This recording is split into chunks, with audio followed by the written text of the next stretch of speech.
it's time again, me caving friends for some music and some fun. With Dangerous Dick and his crew handpicked duckbusters everyone. And we're here to sing till the rafters ring and our throats are feeling raw. Then we'll head back down to the underground, cause we're cavers to the core. Cavers to the core, good boys, we're cavers to the core. Alright folks, welcome. First grotto meeting of the new year. Thank you all for coming. I'm excited for tonight's meeting. We're blessed to have a presenter that in my view, is a caving legend. This guy has been caving for decades, and one of the guys caving in Lech back in the 80s, and he's done a lot more than I even realized. And I just found out he's also ranked 3rd in the world for weightlifting Olympic stock. In the world! Now, it's completely off topic, but it's just awesome. So without any further ado, welcome Mr. Mike Mansur. Well, this is the same presentation that some of you might have been to see at the Winter Tech. I think there's at least 2 people in here that saw it, but I've added some stuff to it. So we just had it last weekend. We did another repair trip to Cottonwood. But basically what I'm showing you is a culmination of efforts throughout the year last year, and it covered all 3 factions of government, the BLM, the National Park Service, and the Forest Service. So the first one in this presentation is BLM, the Little Manhole Cave. You've probably all been there. Janice Tucker had asked me to come and try to fix the formation that was broken in there, so that's where it all started. So I've got the results of those efforts, and then in Carlsbad Caverns, there was Rod Horrocks that found a broken stalactite that apparently some kid had thrown a rock at, and it had broken half when it hit the trail on the bottom. So it was a 32-pounder that was broken into 2 pieces that we fixed. And another curtain that we fixed with Alan Trotner found during the mineral inventory, or the cave formation broken formation inventory. So we repaired that as well. And then finally Cottonwood Cave, which is where I've been concentrating my efforts for the last 3 or 4 months. So you get to see that, and plus then I have a collection of what we did at Lech last year for restoration. So that's a shorter presentation. But there's an awful lot of slides on this one, but you'll see what we did for repairs. There's over 100 broken formations in the Coke Table Room alone in the Cottonwood Cave that we're working at. So pardon me if it seems kind of lengthy, but you'll see what our efforts are. So do we want to turn down? Sure. So again, I'll go through that, the steps we took, and if you have any questions, you can either ask during or after the presentation if you want. So the tools and equipment used. So there was a real challenge because the only way that you could repair a stalactite, according to what Jim and Val Worker's book was to put some wire around the base of it and try to tighten it up with the wire. So I came up with an idea, and I named it the stalactijack. And so that is a device like this that you now can support from the floor, and I made it spring-loaded. So you can put it up underneath the thing and adjust the height of the thing and hold that in place while the epoxy sets for 2 or 3 weeks. So it's very successful. So you're going to see a lot of these in this pictures. But anyway, so going further, whoops, back here. So here's a clamp I came up with. I had to have something to hold the formation in place while I actually put the drill a hole to put a stainless steel pin in. So I call this a Stevio clamp, and it works. You're going to see it in action in a few places, but it works really good. It's all made of PVC and stainless steel rod, so it works quite effectively to hold the piece. This is the one we used in the near the lunchroom by the lower cave entrance on a formation that we worked on. But I had to have something that would go against a 90 or 80 degree slope and still support stalactite. So it's an adjustable stalactijack. And then here's some more clamps. This one right here I used on a formation in Cottonwood. Actually, it had to have not only vertical force but a lateral force because the formation was broken off on an angle on the wall. And right now it's in place, actually working that, doing its magic. And here's the speleo rig. Okay, this is the thing that I made to haul things out of the water. The formations in Cottonwood Cave were apparently all broken off in the 80s, and so somebody went in there and just broke off formations and threw them in the pool, which Aaron Stockton went in and fished some of them out. But this is the way I figured out the easiest and the cleanest is PVC. And so I've kind of modified this since then, but it does work to retrieve things out of the pool. Yeah, yeah. So I got creative with it. You know, you get to invent something, you get to kind of name it. So it's fun.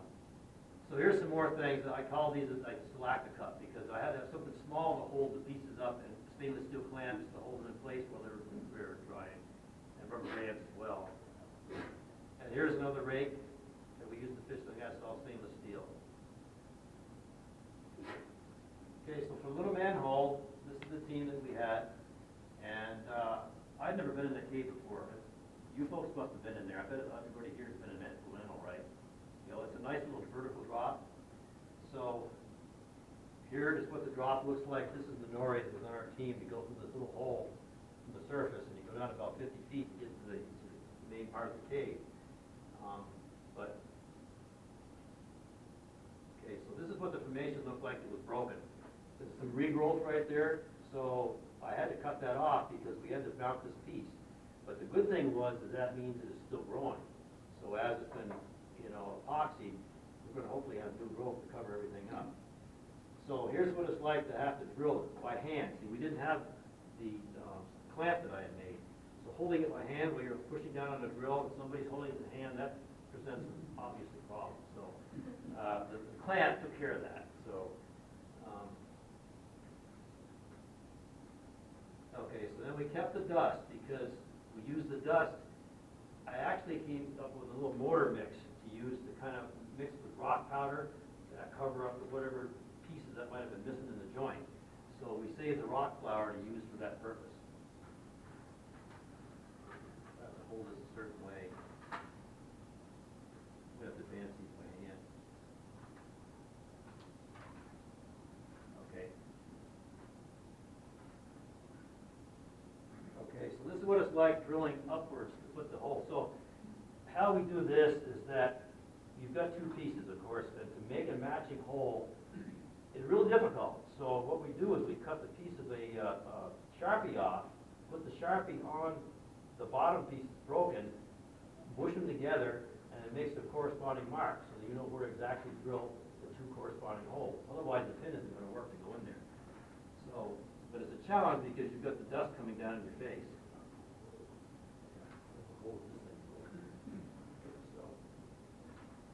So here's the other piece.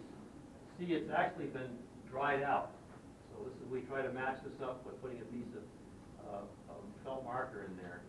But this weighed about 5 pounds, maybe 6 pounds. And so here we are mixing the epoxy, a 4-to-1 mixture of a Buehler product, which is very, very nice. There's no odor, and it's completely acrylic, completely clear. So this is the lacquer jacket I'm using right there, trying to get it ready while Minori's mixing the epoxy up.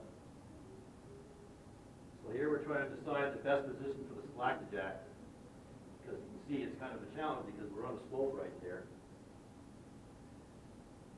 And so this is you saw the jack. I'm adjusting the wing nut to make the right height. But this is before I had it spring loaded. That'd be just a scrim and the rod. Cleaning up and putting on the epoxy. She's holding the other piece, of course, there, ready to go. And the two together, you can see the difference in color because they've been apart for so long. But our hope is that it's still wet. That once it's been underground and live action has been happening, it's going to make it a lot more blending in. So that's what it looks like with the jack underneath it. You can see already it's starting to get wet. And from the distance, there's the lacquer jack in action. That's after we're done. You can see where it's starting to get wet on this side. We had the water going down that side. You know, it was successful. It was pretty good because at least otherwise to hold that in place, it's very difficult to find a way to do that. And the jack works, the lacquer jack works really well. So here we are going to the Carlton Caverns. So this one piece was something that Alan Trotner had found, and it was during that broken formation. What was it called? Broken formation inventory. Tori? Remember that? Stevia, Yeah, yeah. you can call it stevia then, frozen stevia. Yes, thank you. And that's, so she found that behind a place, so we looked around and we actually found out where it went. So it ended up being an 18-pound, 34-inch long piece. So that's where I had to use that modified Slack-Jack. Okay, so there's the piece right there. So she fished it out of that hole behind there. And so the challenge was is to make it something to support it. So here's the little modified jack that I had. See, this is a Slack-Jack with a nut on it. And here you've got the, I had to tie this to the flow stone behind it because it was on an angle. And of course that weighed about 18 pounds, so you really had to be, you know, careful. You didn't want the thing to fall apart. And then this one, and this is after it's been done. So here, if you look, there's the joint. Here's the piece. Wow, you wouldn't even know that. Yep. And that from the trail, this is what you see from the trail. Okay, so this is the piece right there. So it's now going where it needs to be again, so it's actually quite effective. It works really well. And so the next one was a big one. This is the one that Rod had told me about. He didn't think I could do it because it was 20 feet in the air, much higher than the ceiling. And so the thing was, when it came down, it hit the railing and broke in half. So here is this piece. So, but I had to have Ellen, because I live 6 hours away, to tell me exactly the height, because I had to make the Slack-Jack and the support underneath it the right height, or I get all the way down there and it wouldn't work. So she measured it with a disto, and that's what came. That's why these are exact measurements. So I prefabricated this thing at home. I used 2-inch rigid conduit to make a 13-foot long pole that I mounted this big Slack-Jack to. So you can see the efforts now. So this is the piece that I took standing over it. That's my feet. It gives you an idea of what we had to do here. It's broken in 2 places. So here's the speleo clamp in action. So this, after we had this joint, which you can't see it, but it's right there.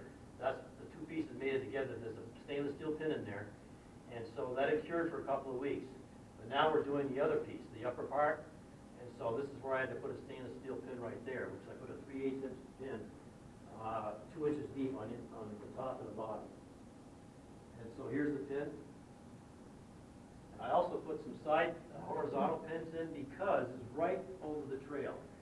And if this patch didn't work, and we had to have the ladder down the next day before the visitors got there, so I put clamps on each side, a clamp here and a clamp the other side, so it would hold it in place while the epoxy dried. This we got to leave in place behind some formations.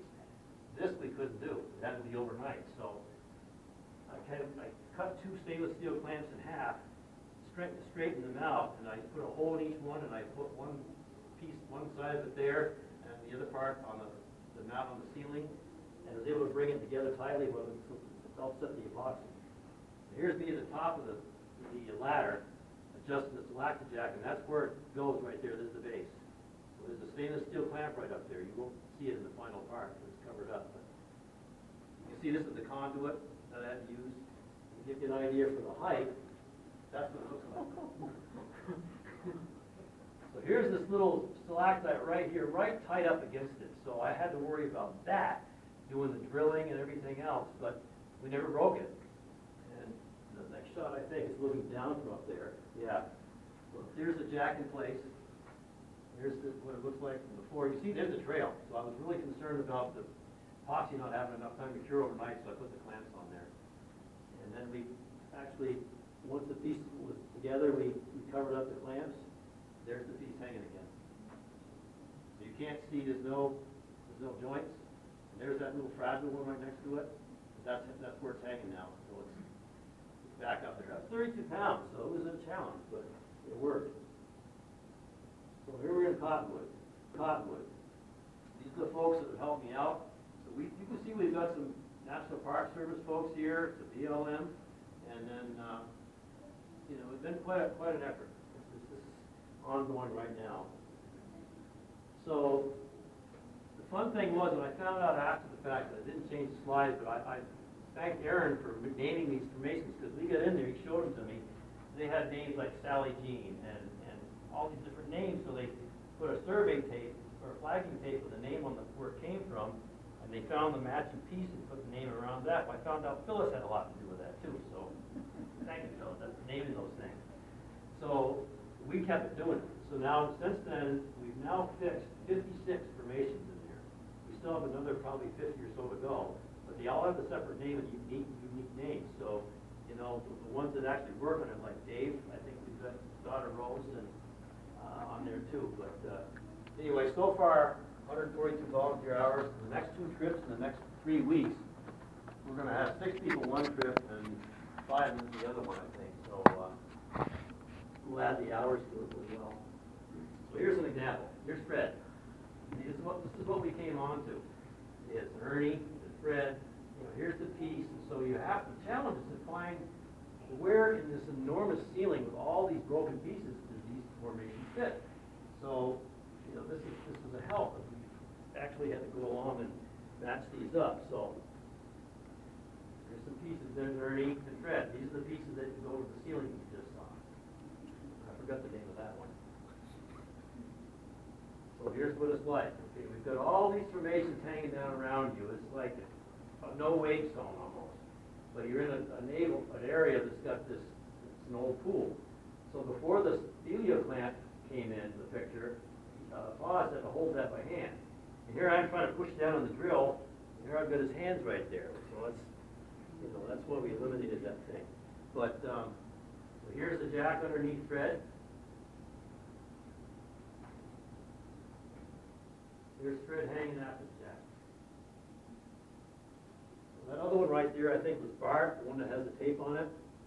There's Bart right here. Right? BRT, Bart. So it's a fairly sizable formation. Okay, so I had to drill that one with pins. So here's drilling it in the ceiling. There's the jack underneath Bart. Here's Sally, I think. Here's another jack. See, the jacks are all over the place down there. And then finally, here's Bart hanging there free. And here's some more representations, like the names of, forgive me, I can't remember what. But you can see all the different selector jacks around. And, you know, we've got all these, but it's so dense in there. And this is the pool where those formations were thrown, the deep pool. And so this one was called Curly, and there was a piece missing where it joined together because apparently when it fell down it broke on that piece. So we ended up filling it in with some mortar mix and some white powder, and the rest of it was epoxy. So that's kind of that just shows another one. There's the joint way up to the ceiling right there. There's, I think that's it. I can't even see the joint in myself. Right there. Here's another one right there. So see, it's the neat thing is these are all at least hanging again. And let's see, I think that's Dan, isn't it? Yeah. Yeah, that's Dan. That's my beard. Dan, are you here? Yeah. Ah, there you go. Good, good. Provide color as you need to, please. But that's a plumb bob. See, we're using this. We have to figure out where the base is going to be, right directly underneath these formations. And so this one. Okay. So here's the joint on that one.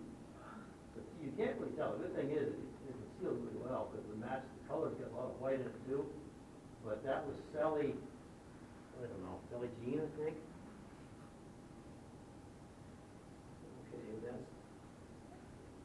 that's the formation right there without the jack. Yeah, I don't even know where the joint is. I think it's right there. But our efforts were wanting to have the joints concealed as well as the repair. So this one right here was broken in 3 or 4 places. It was almost as tall as I was. It's probably, as you walk into the trail, if you've been in the coat table room, it's right there beside the trail. And so it has, I think Scott Christensen helped me drill this one. He came in one time. Yeah. But this has, all this crust is broken off of it. See, the challenge is putting the pins in there too, but a stalagmite isn't too bad. There's the pin on that one joint. And that's it totally. So you can see, I don't even know where the joints are now.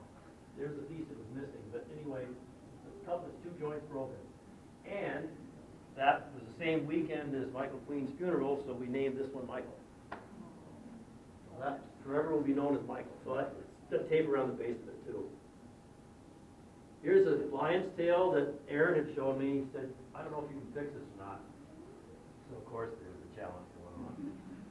So anyway, this is probably almost 18 inches long. But see those little pieces on the bottom? Putting the jack underneath that was, I wasn't sure, but anyway, so I had to drill a hole in it up in the ceiling right there. Here's the jack underneath it. It's just this one little piece stuck to the bottom, went into the bottom of the cup.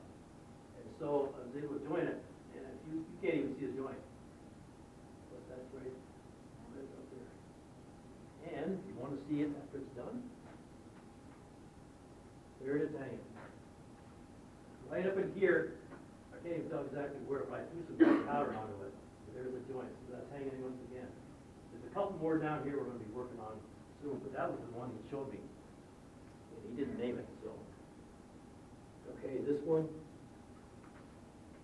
This is, I think that's Allen with the epoxy. Okay, so this one we had to join. Some of these we have to invert and do the joints beforehand. So there's an epoxy right there and there. And then once that's done, then we turn it over and put it to the ceiling with a jack. So this is over a span of almost a month between repair and placement. There's the jack underneath it. And here's the coke table that Ellen was working on. So somebody had wrote this cute little statement, safety. And so it was broken here and here. So the repairs were made, and so Ellen was going to conceal it. She's working on efforts to use a combination of mortar mix and white powder to conceal the joints. That's it afterwards. So here's Curly. Okay, that's Foss. So here's where there's a piece missing on this side of Curly. So I think it's evident in one of the shots. You had to fill in. It's just the piece was gone. Yeah. Okay, you see it right here. You see right there. Just the piece is gone. You don't know where it is, so we join it together. There's the jack. That's good. I like that light like that. And so there's Scott Christensen. He's working on, I think he was working on that mortar mix. And so, yeah, here it is hanging up free now. So see that joint? One little nick, but the rest of it's all concealed. That's Curly right there. There's Becky. It goes on and on. And actually, we have one that we named Phyllis. It's back over here somewhere. I think it's in the shot. So this is, see, Alan's fishing these out of the water. This is so difficult because you pull the pole backwards, you got to worry about hitting things. And that is, we named Ellen. So Ellen's holding Ellen right there. But see where she's standing, in the behind all that stuff. It's just, it's so fragile. Here's the jack under Ellen, and there's Ellen after it's been done. So right there's the joint.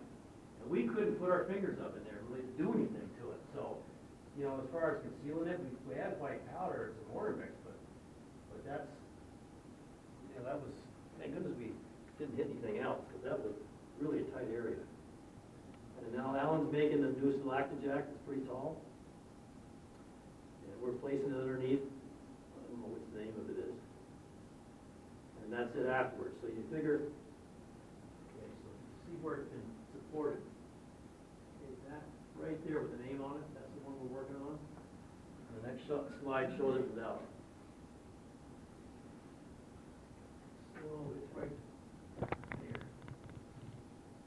But the neat thing was you got all these white cracks. See, we weren't so concerned if it was a white crack versus a dark one. There's all these natural coloring in the rock allowed that. So there we're drilling. I'm not even sure which one that was. And here's Erin Lynch working on. She got to name a couple of them too, because whoever's working on it, you can name it. You can name it. So we write it down and put it in the trip reports and see that person's name. And I think that's Rose right there. That's Dave. Yeah. And those are done. Okay, there's Dave there. That's what the stalactite jacks were. We have some torque on this one. This one's got a little bow on it. But the heftier they are, the more you want to put a little torque. If you look in the background, you've got them all over the place. Remember, Phyllis, didn't you tell me when I came in one of the trips we met you there, you're saying, gosh, all those pipes are back there. Yeah, yeah. She said they were clever. And that's part of getting the thing done. You know, it's going to work. So here's, I think this is the Rose one. I think that was Rose. That was Rose. And I forgot the names of the other ones, but those three were together. They're done. And then that one as well. See, the ceiling is just covered with all these brakes. Look at these brakes. We can't even find this one. And that's the one we named Aaron. Okay, that's the one I told you about that had a brake on it. It has a slopey brake right there. So I had to have lateral force as well as horizontal force. So I came up with this little contraption, the band thing. But the first time we took it down, it didn't take. So I ended up having to put a pin in there, a stainless steel pin this last time. And it is able to hold the formation by itself with a pin in there. But it's now being glued, and so the next trip is full of jack down. This was like the distance. There's Philip. There's Philip without it. The Phillips joint right there. Some of them match so perfectly, you don't even have to use any camouflage on them. And so there's Dan and Ellen again, trying to come up with a stalactite cup that we put in place. There's Bill before, Bill after. I think the joint on that one was right there. That's Ed after. And that's the little stalactite cup there. See how it's holding that tiny one? So we had to be creative, you know, some ways to do it. But the whole room is full of these different flaggings with names on them, because as part of our little assignment is to go in there not only to fix them, but to find for the next trip, to find the ones that need to be fixed. So there's another one. The same one. There's another. Some of these things we pre-glue and put them in the jack, the clamp, because there's nowhere to put them up. They stand upright. We're dealing with these pools right here, as Dan can attest. I mean, it's kind of a challenge. You have your workspace is very limited. Okay, this was Lenny. Okay, so Lenny here was broken 3 or 4 places right there. Break. But we managed to put them all back together, and so it's sitting there drying. Okay, so that was about a month and a half ago. About a month ago, that was Dwayne and Ellen were positioning the jack under. We had to use the big jack under this one. This was heavy, and so this was the 3/4 inch rod jack. So see, that's what it's looking like, and they're putting a little bit of camouflage on the ceiling. So we mixed up a little mortar mix with some powder. But you can barely see the break right there. It has 3 pieces broken, but it's split it together well and it's dried. So then, crossing your fingers for the next trip, there's the jack. Oh shoot, I missed the last slide. Oh, I don't have it. Oh, that's right. That's right. I didn't need the jack up. It hasn't been taken down yet. Okay, so to be continued. This one, we haven't concealed that crack yet, but you can see the joint right there. Okay, so in this, we've got all this. I want to thank everybody that's helped me the last, now 3 years. But to show you there's a growing group of people, and I now have another group from San Diego that wants to go with me on the 1st, Saturday the 1st. So that's Lois and Corinne and once Cynthia and so forth. But they've never been in Cottonwood before, so it'll be something to add to it. But it's been a great collection of efforts by all these people. So that's the questions one on this one. Anybody have a question on this before we go to lunch? Do you want? Yes. You explained how you locate the holes. Tell me where you line the holes. just by virtue of looking, there's no reference point. You can't square it into a jig. So, Are they kind of drill sloppy or? no, I have a variable speed hammer drill. And so I start off really slowly, kind of just by eye, and going straight down on it. And the same way of going up in the hole. Now, what I usually do is I oversize one of the holes, That's depending what I on... mean by sloppy, yeah. Right, exactly. So I've got a little slot factor. So I usually, if it's a 1/4 inch pin, I'll do like a 3/8 inch hole on the upper part. So I have a little wiggle room. And okay, so but that's a good question. Yeah, but you have to have that. If you had it exact, it isn't going to line up. Because you can't put it. I'm a woodworker. I could put it in my vise at home and line it up with a level or a square, but you can't do that in the cave. So, a good question. But that's the wiggle room. And you always can over drill a hole if you have to. I've had one time they just didn't line up that way because the bolt. It was on an angle, so I just simply drilled oversized the hole in the bottom part. But the epoxy dries so strong that the threads, it bonds around those threads of the rod, and of course the pores in the formation. It just, you can't move it. It's very, very good product. Okay, so this is, we went to Lexia 3 times last year, May, July, and August, or September. And so you can see the result of these efforts. So we had to get water the first trip from what they call A6 pools. But if you've been in the cave before, just a little ways in, the survey station A6 has a little pool that we watch the level on. We have to mark the level of it. So so what we had to do is take note of the pool level before and after we took out 6 liters of water out of that. Right, 12. But we found these pressurized spray bottles that really are great for restoration because they blast the stuff out of the rimstones and areas of work. So I've got the square footage here, volunteer hours, size of the area where we're at. So these before and after pictures were taken by Todd Roberts.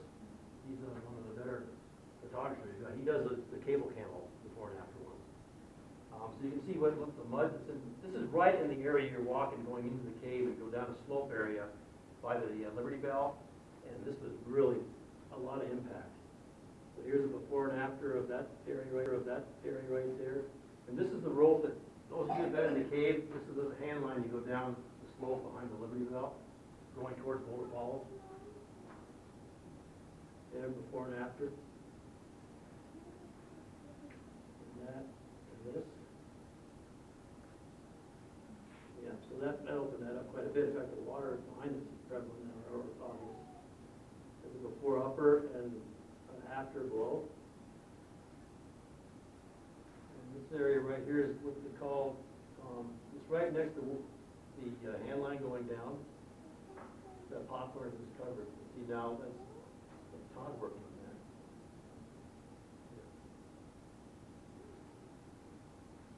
And there's a before. After all these little rimstone dams, we're trying to clean the impacted dirt. There's a good shot of the popcorn. There's me. I think I'm on the slope. We found these collapsible buckets that you can clip to your harness, and you take a sponge, and as you're spraying the water, you catch it in the sponge with this little rag, and then you squeeze the rag into the bucket that's hanging right off your harness, so you can squeeze it and be on the slippery slope like this. And it's quite effective. And that's Benori on that leads to what they call wooden lettuce. And as I remember, back when it was being explored, somebody wanted to go up that passage, and Rick Bridges told them, I think this is what the story was, you can't go up there, we're going to go on. And so he wouldn't let us go up there. So it turned out to be wooden lettuce. So that's just a little trivia from back in the 80s. And here's Sam Benson-Haber working on an area there. And that's Scott Christensen working on another pool. And there's Aria. Because we have usually at least one Park Service person with us, so it's always good to have that relationship to it. They can either approve or tell us we can't do something, like getting water out of the pool. And here's the slope. That's Todd and Minori working on that popcorn. This is how we actually poured the water, I believe, into bag we collected them in. Okay, so the July trip, we had 60 volunteer hours, and the water was got from the same pool. But we also had, Aria had found a drip at the bottom of Boulder Falls, so she placed one of those white Darren drums underneath it, and within 3 weeks before our trip, we came down, we had 2 liters of water out of that, or 2 or 4 liters. And so we used that, in the Colorado room at the bottom of Boulder Falls to clean off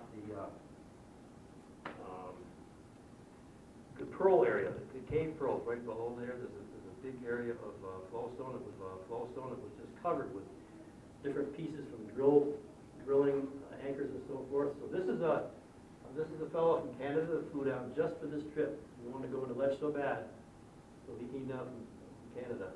But he did that restoration around that formation right there. And that's Scott working on the flowstone, which is below Boulder Falls. And so here's a toothbrush we're using to clean out a lot of the areas. And that's the drum right there. It's underneath about, what, a 200-foot drop that the water has to go down in that little bucket. And so here is, I can't remember if that was Todd or who it was, but they're working on that slope. So here is Erin. She actually found on the trail, somebody had brought in something with those little silica desiccant beads, and apparently one of them broke open, and she found these little beads along the trail. She was picking them all up. I couldn't see them. So she had this bag collected of it. So that's her, you know, she was able to find that stuff. I don't know how she saw it. So here's some before and afters. So that's the before, the after. A lot of this was difficult because it was packed in there with mud. Before and after, before upper. And that's the area where he was working. That's in Canada, and now the mud's gone. This is right beside the trail going down that slope toward the Glacier Bay. And so that's another before and after.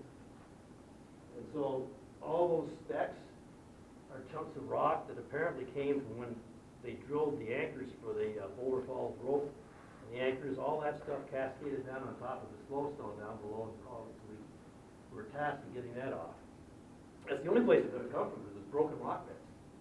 So it's so we got that. So that's before and after. Some were calcified in. Before and after. Before and after. Before and after, looking right. And so the third trip, you know, we worked further down past Glacier Bay towards the North Rib. And so there's a place off the cave, in the cave called Sugarlands.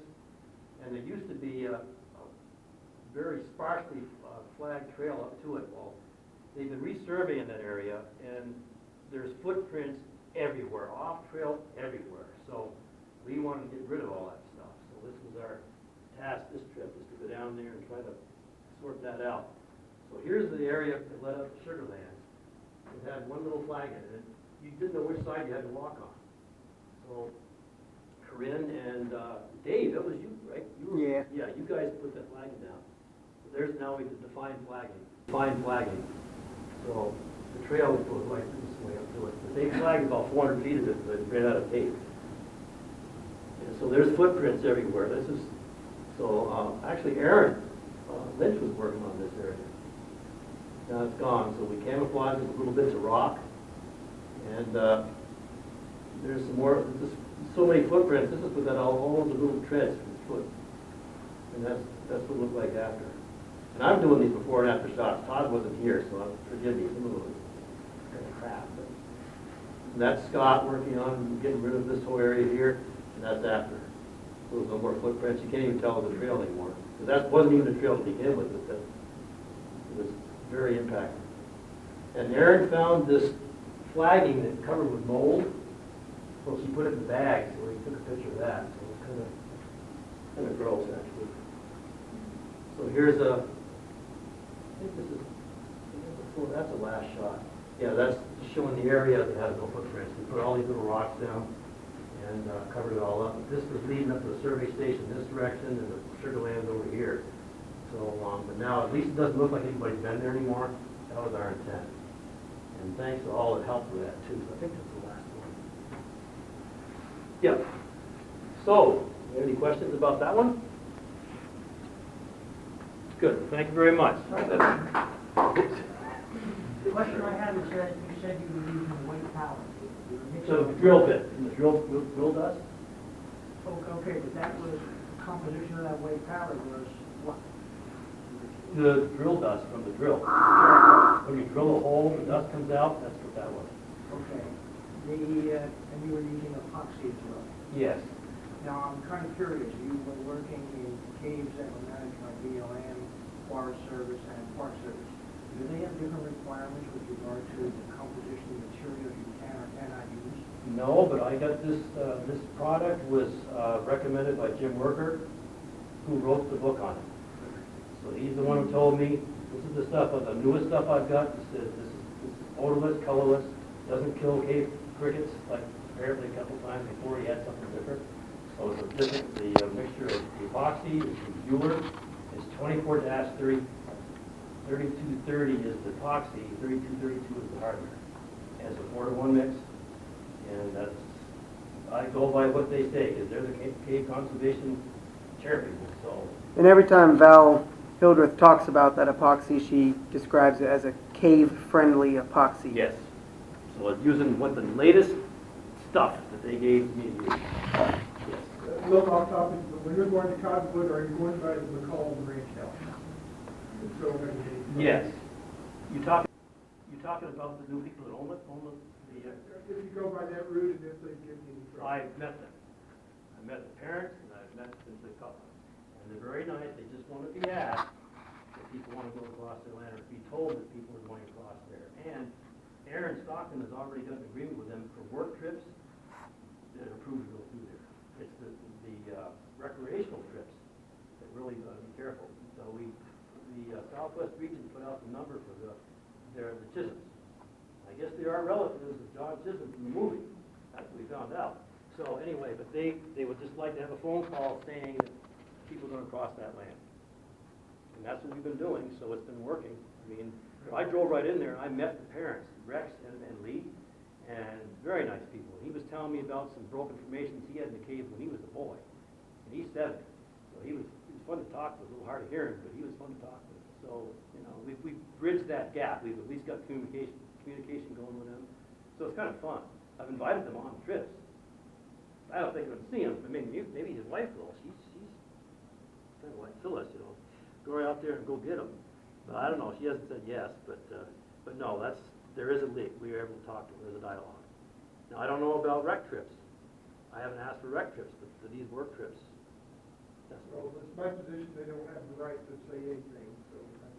Well, I know, and I don't even want to tap into that because I'm not qualified. But I know as a person doing volunteer work, we're allowed to go across there. Now, that could have been used for 100 years.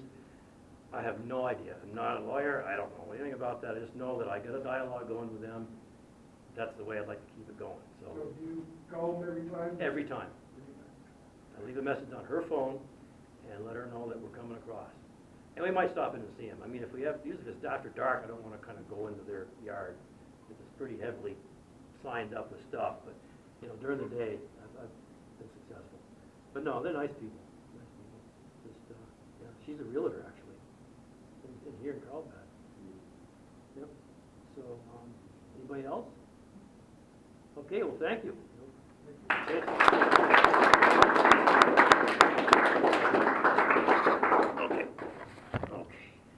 All right.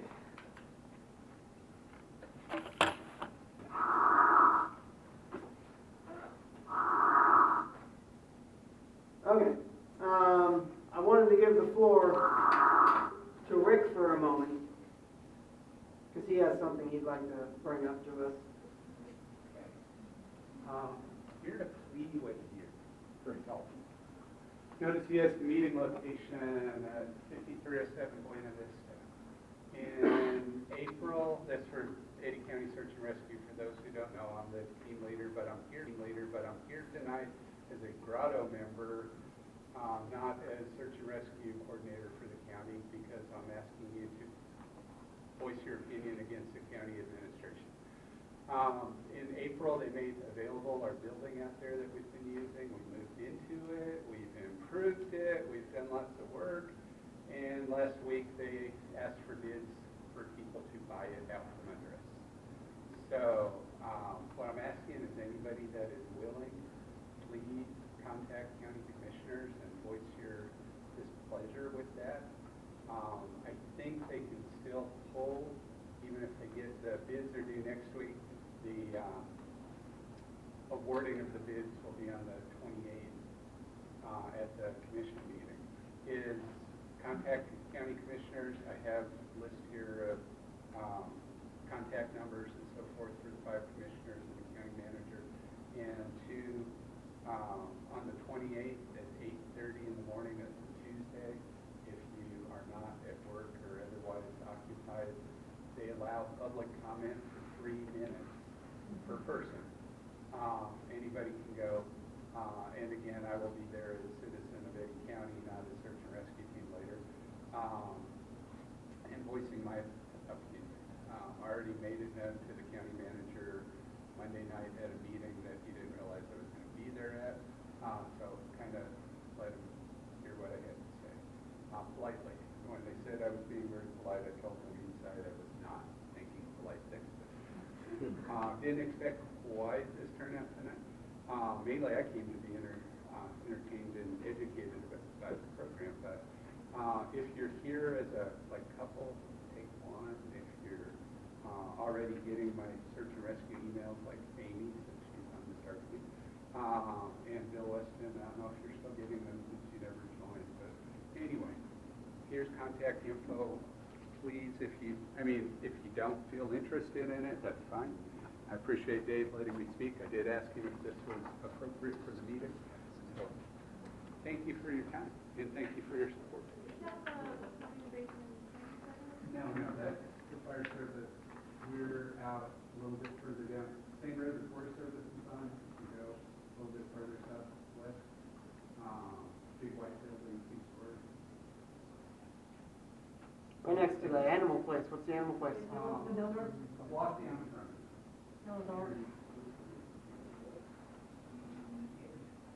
I think you're right. Oh, shucks. Okay, Dave Jackson sent the grotto a Christmas card. And on the back he wrote this long thank you. And I set that on my table to read to you out loud. And I just realized it's on my table. However, I'll bring it next time. This is the Christmas card. And on the back, he wrote a personalized letter to the grotto, thanking us for our contribution and giving us the stats of how many people they were able to reach out to and educate in regards to caving and helping people with special needs experience caving. So yeah, the back has a lovely message to the grotto, and it's on my table. But maybe I'll type it up, put it on our grotto Facebook page, type it up, send it out as a grotto email, and bring it to the next meeting and read it to you personally. Melissa's photography thing is still up in the museum, and a good chunk of it's cave photography. I'm not sure how much longer it's going to be up there. I think some folks here actually got some of her pieces. The NSS still, and now it's a permanent thing, has a special introductory rate for any youngins. Save some money signing up. If you're up to 26 years old, significant discount. I put this up because I found it kind of interesting. This is, the cave that the soccer team was stuck in over a year ago and rescued from. Now a national park and a tourist attraction. That's interesting caving news. A little more depressing on that same topic. This gentleman was a Thai Navy SEAL on the rescue, and he just died from a blood infection he got from that rescue. He just died a little bit ago, so I wanted to honor him.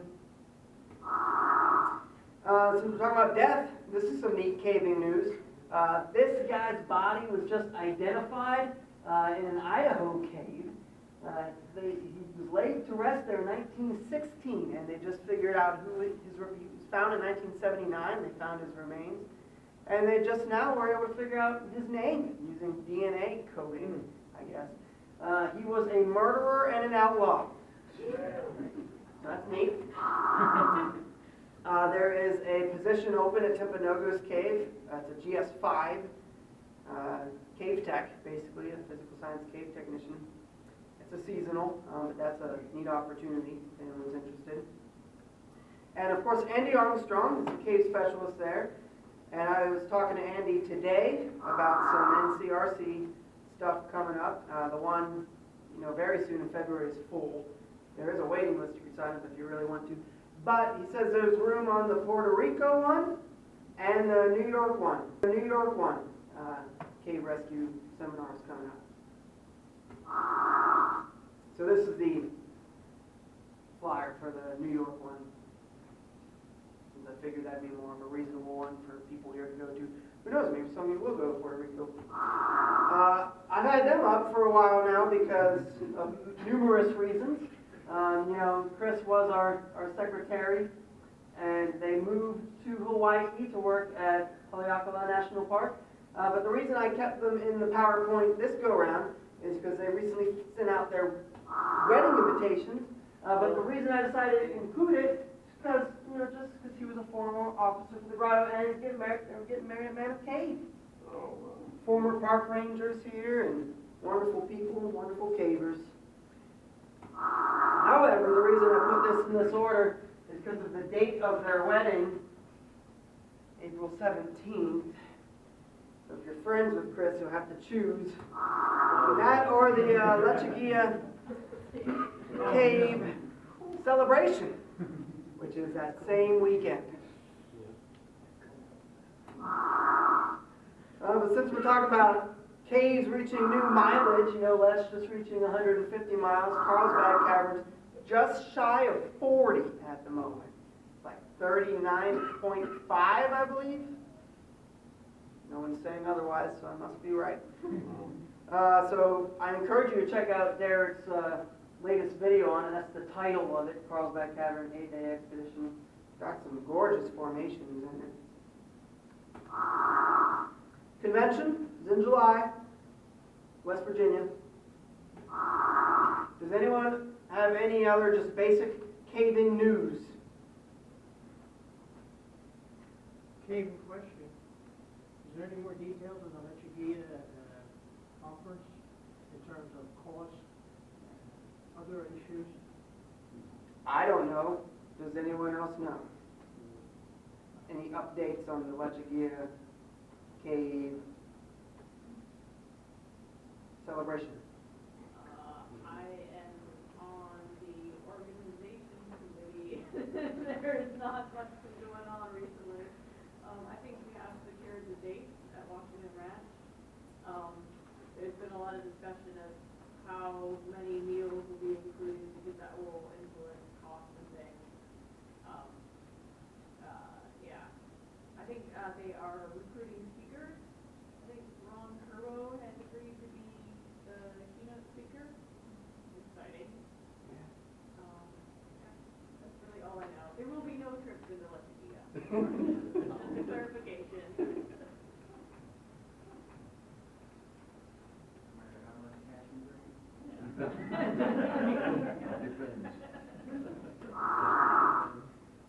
Okay, treasurer report, please. I screwed up. I forgot to subtract the check I paid for the food for the pizza. I haven't cashed it yet. Oh, okay. Well, that's why it didn't show up on the bank statement then. I just got it today, actually. I have some cash in here that I keep to make change for dues, but we have $2,045 counting the cash and what's in the bank. And it is a new year, so everybody needs to pay dues except for maybe like 4 people who've already paid $5.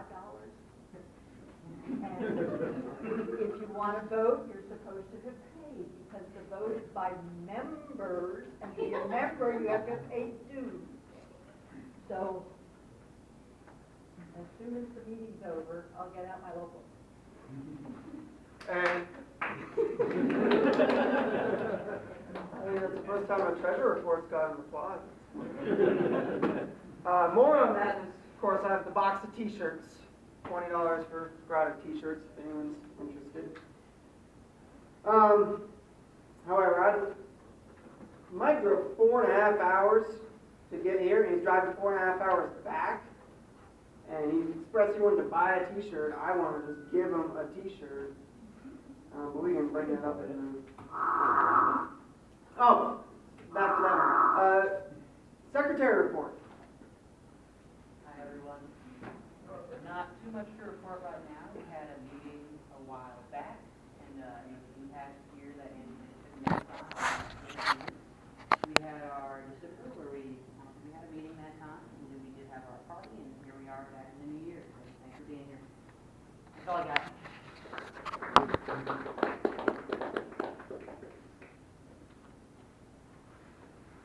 Any old business anyone would like to address?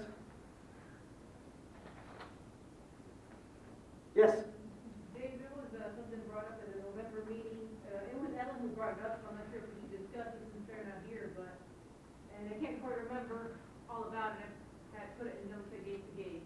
But it was, I think Ellen and Falls are proposing to send someone to convention, I think. And then I think Phyllis thought it would be a better idea if we bought someone an annual membership. I'm not sure if anyone else remembers that. Yeah, an NSS membership is And then what you suggested, correct? We decided to just go ahead and leave it for another meeting. Yeah. Since Ellen and Foz are not here, it was their idea. I'm fine with leaving it for another meeting, but unless anyone objects to that and wants to pursue it further right now. Well, I'd like to just throw in a comment. I don't know where the sign-up sheet went, but on the back, at the bottom of the sign-up sheet is a list of all the people who, quote, come to meetings, pay dues or whatever. Not a lot of people are NSS members. Or if they are, I need their numbers because they're not on that sheet. Thanks for pointing that out. Just a, random extra. All right.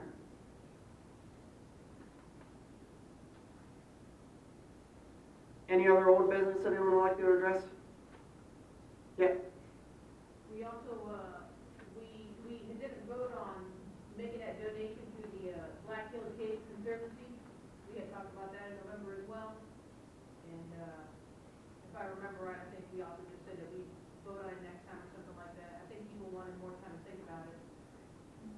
We did vote on that one, and it passed. Okay. So I've contacted Hazel Barton. Yeah, The one for Hazel Barton? I haven't paid it because I don't. Yeah, she hasn't given us the information yet. I don't want to give it to her personally. I think it needs to go to something that you can make donations to. And Yeah, I contacted her, and she said, great, I'll get you the information shortly. So we're still waiting on her to give us the information. So the ball's in her court. Yeah. So something else I should have mentioned. You left your letter home, your thank you letter. I left George Beanie's thank you letter. He wrote an extremely nice thank you letter for the donations, and they're grateful. Wonderful. Sorry. It's okay. Next time. Now I don't feel so bad. That was just to make you feel good. That's wonderful. Any other old business? Okay. New business and the nominations for new officers will be the last new business thing that we do. So any new business anyone would like to address other than nominations? Yes, sir.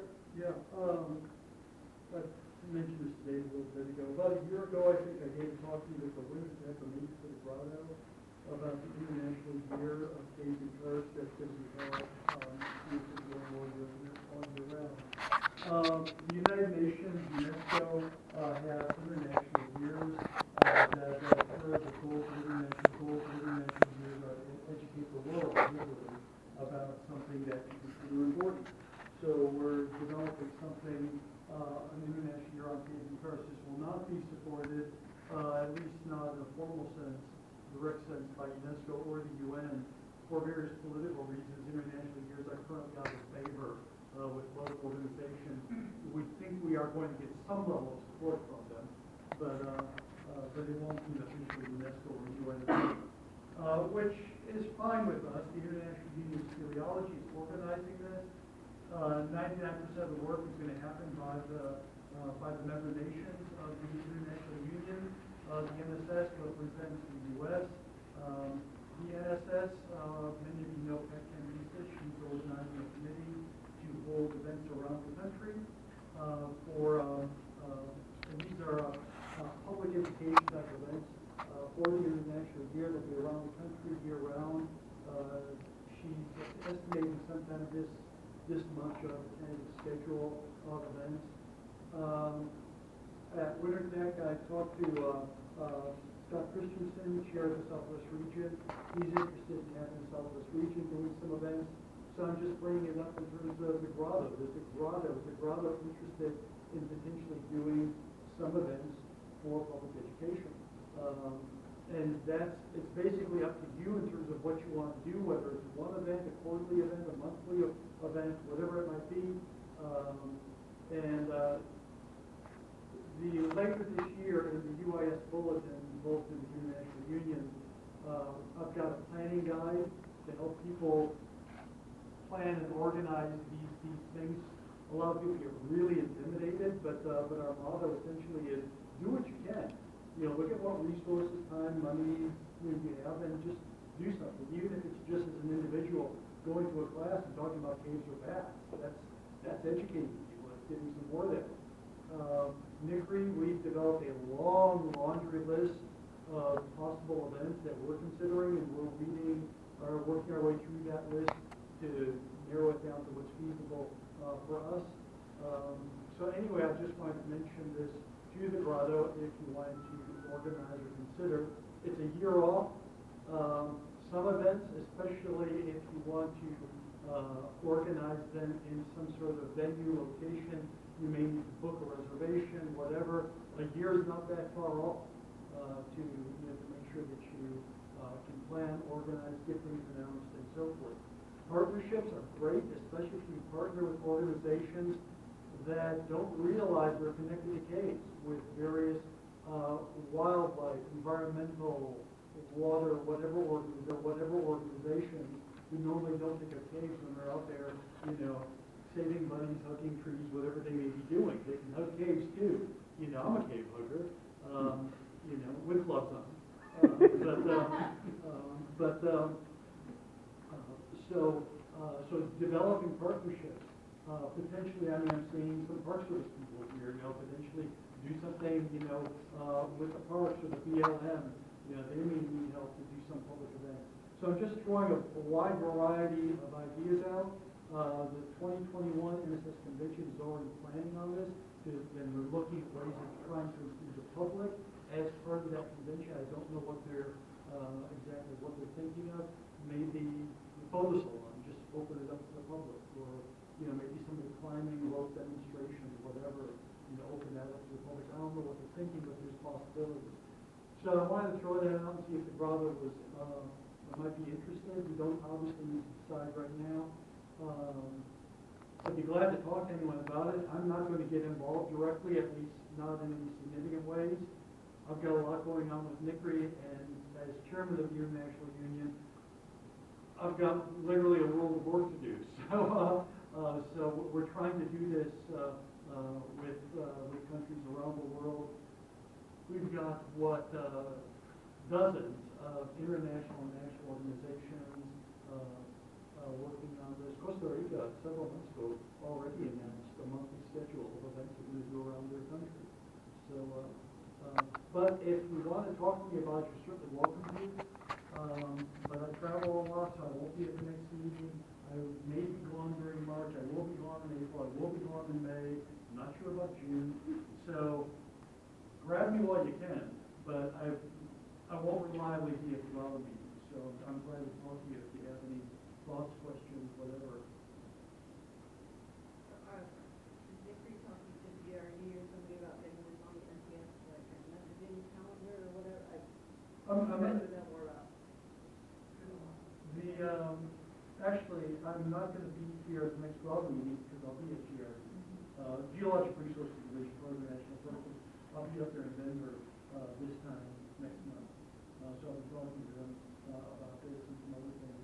The Forest Service is aware of it and thinking about it. I've got a meeting next week, with some folks at BLM, and they don't realize it, but I'm gonna be talking to them about it. And when for those of you who are on the NICRI email list, or if you want to be, let me know. I'll be glad to add your name on that. The UIS bulletin will be out later this year, or later this month, and I plan on sending it out and pointing me out. Hey, you know, if you're interested in the International Year, look at this. I am doing a very similar article that will probably be in the NSS News in about 2 months or so.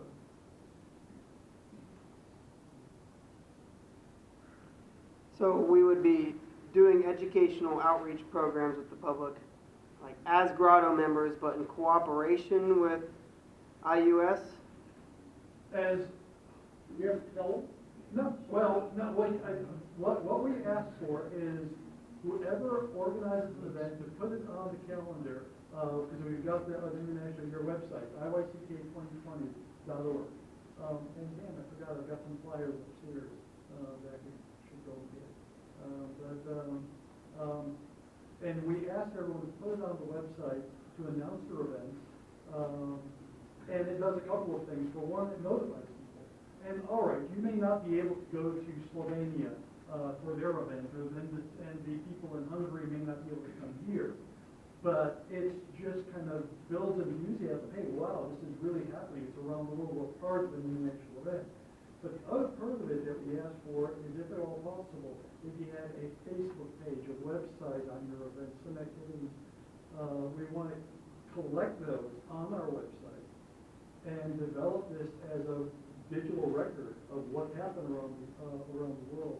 Our long-term hope is that eventually UNESCO, the UN, will say, hey, these international years are good things. Let's go back to doing them again. They're still doing them, but only with a lot of political pressure. And so what can happen, whether it's in 5 years or 25 years, once it's politically favorable, we can say, you know, we did this in 2021, and look at all the stuff that happened. And that's important. So think about how much better it would be with your support. We've been talking to people at UNESCO. They're very supportive of the concept of saying, yeah, do it on your own.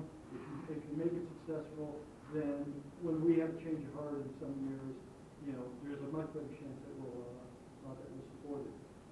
We all complain and are concerned about caves being disregarded, not thought of in terms of policies, protection, public awareness, karst resources.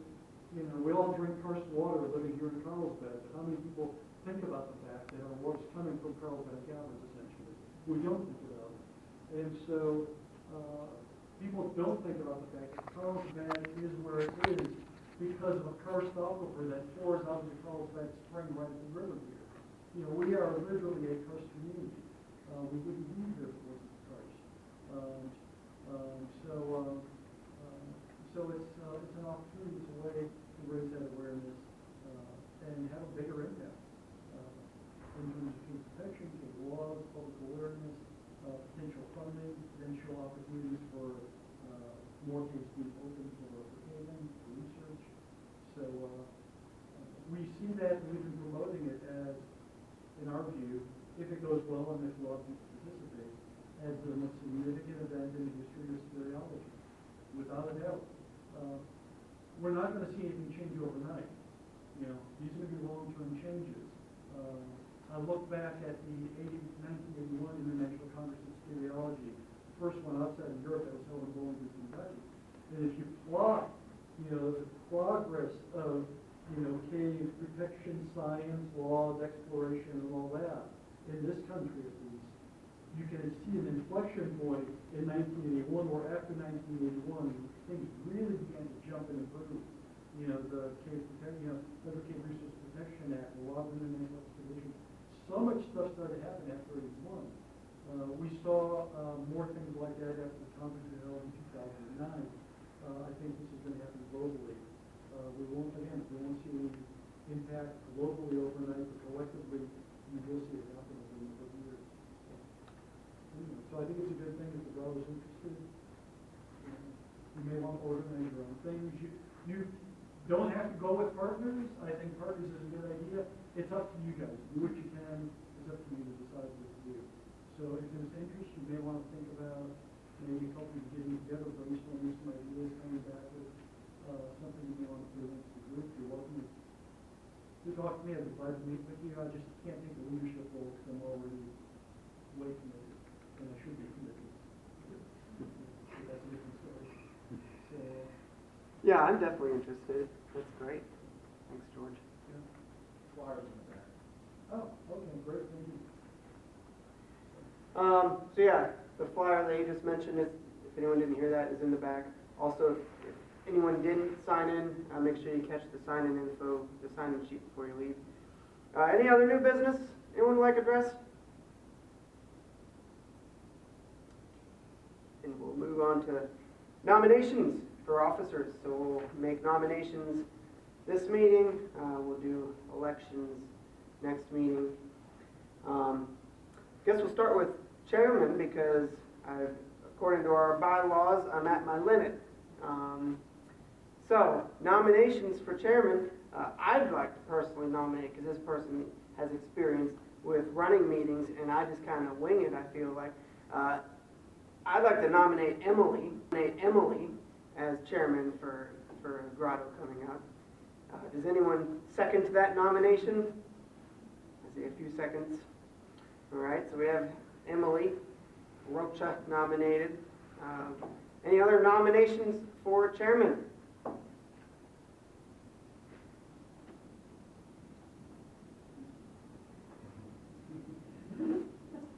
I move nominations be closed.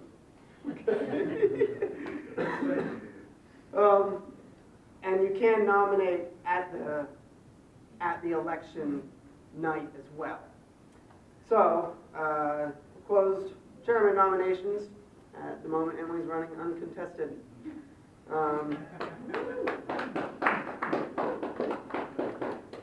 Vice President is currently Aria. Where's Aria at? I thought she's here. Hi, Aria. Any nominations for Vice President? I'd like to nominate Dave Broombaugh for Vice President because the Vice President organizes speakers traditionally, and Dave has organized amazing speakers this last year. Boy, I agree with you. Any seconds? Actually, nominations don't need to be seconded. Oh. Oh. Certainly helps morale if they're second. Gotta make sure you back me up, you know? Okay. Any other nominations for VP? Yes. I'd like to nominate Gabe for VP. Roger that. Everyone had a speech, I don't have one. And I guess we're no longer doing seconds, since nominations don't need seconds. So Gabe, any other nominations for VP?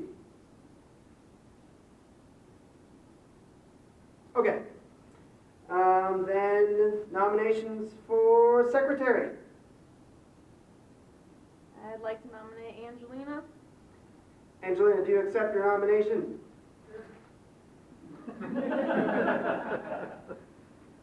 Any other nominations for secretary?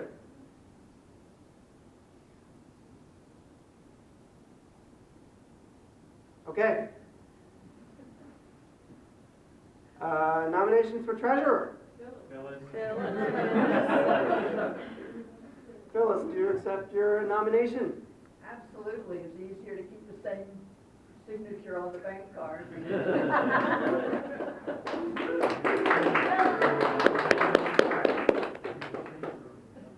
Any other nominations for treasurer? Okay. Trip reports. Anyone go caving? I'll start. We did a trip to Lost Cave. We took a bunch of BLMers to Lost Cave. You were there. So was my daughter. This was the first time that my daughter climbed down the ladder. She was in her harness and on belay. But this was the first time she solo climbed down the ladder. Good. Climbed back up. Yeah. So she did it completely by herself, so it was away. Correct. That's great. That was fun. That's the only trip that comes to my mind off the top of my head for me. And that was, if anyone remembers when that was, do you remember when that was? Roughly? A month ago? December. Okay. Any other trip reports? Oh, I guess Phyllis is looking at me. So a couple of weeks ago, I led a trip to Spider Cave, and 7 of us went in. What's that? Yeah, I'm just recording you. Oh, okay. If that's okay with you. Sure. And everyone else. Yeah, 7 of us went in, and actually for everyone but me, it was everyone's first time in there. And everyone had a chance. Michael and Hunter went, and it was their first time, and Sonia, and then also Michael and Cora from Artesia went as well. And everyone had a really good time. So that was pretty fun to be able to do that. See the cave again. A bunch of people who went had tried before and had a snake keep them out. Yeah. So for Michael and the other Michael, Cora, and Sonia, it was a redemption trip because when we tried to go in July, there was a rabbit snake at the ladder. So we aborted the trip. Cool. Any other trips?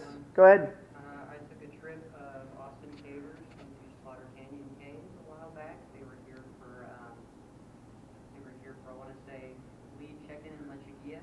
So I took them into Slaughter Canyon. Good time was had by all. Anyone else? Not a trip report, but just public service announcement. A whole bunch of radon detectors have gone out in the park, recreational backcountry caves. So if you're gonna go, into any of the caves, you might see something that looks odd at the radon detector.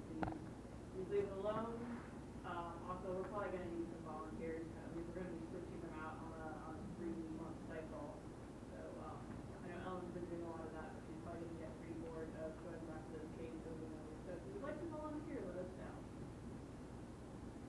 I did that past weekend or the weekend before with Ellen and Sonia. We did corkscrew and wet cave in one day. It was ended by thinking that Sonia had lost her keys up at corkscrew. Thankfully, they were just somehow in the trunk of her car where the trunk met the frame. Yeah, and then John Mitchell came down and rescued by wedging the car door open and hit the unlock button, and we were able to figure out how to open up the trunk without a remote. So the mustache saved the day.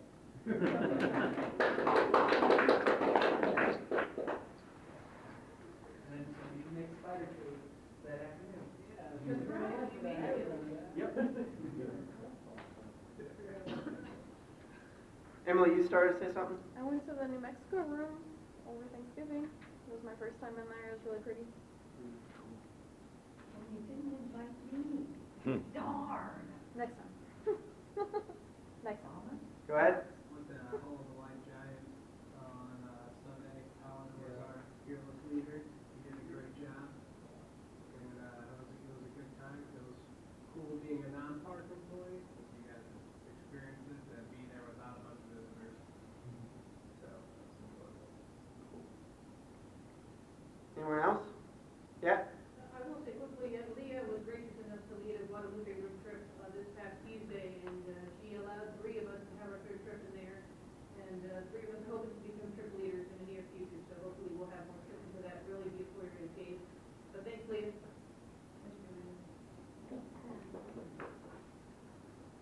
Any other trips? Okay. Last weekend I went to Chiricahua Crystal and helped with their broken studio sound inventory. That was fun.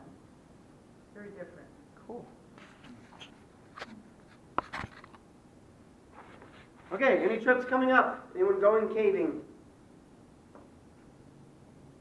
Or have any requests to go caving? At the moment. I've got probably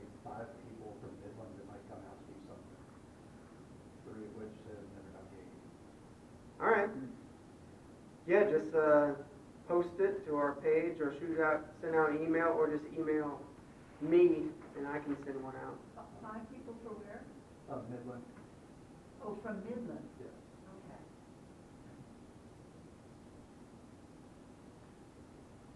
All right, any other trips coming up or requests? Just Go ahead. an announcement, since we're doing general sales, which reminded me. Back there where the flyers up for International Year, if anyone is interested, Nickery is hiring 2 positions, office manager and administrative specialist. So if you are interested, you know someone who is, pick up the information, go online. Don't send your application to us. We are part of New Mexico Tech. It has to go to New Mexico Tech. But if you know anyone, we're hiring. Wonderful. Thanks for sharing that. Okay. Next meeting, February 20th. Thanks for coming, everybody.